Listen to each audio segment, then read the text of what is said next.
अच्युतं केशवं कृष्णे दामोदरं रामनारायणं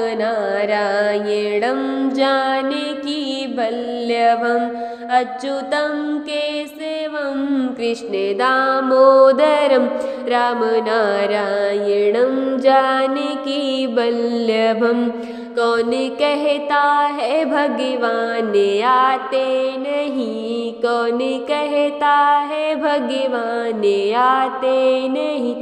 कोई द्रौपदी के जैसे बुलाता नहीं, कोई द्रौपदी के जैसे बुलाता नहीं।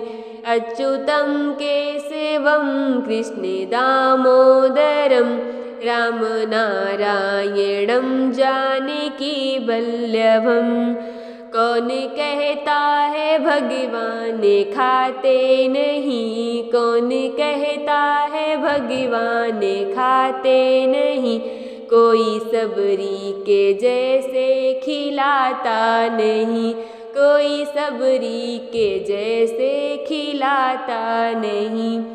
अच्युतं केशवं कृष्णे दामोदरं रामनारायणं जानकीवल्लभम् कौन कहता है भगवान रीझत नहीं, कौन कहता है भगवान रीझत नहीं। गोपियों की तरह कोई रिझाता नहीं, गोपियों की तरह कोई रिझाता नहीं।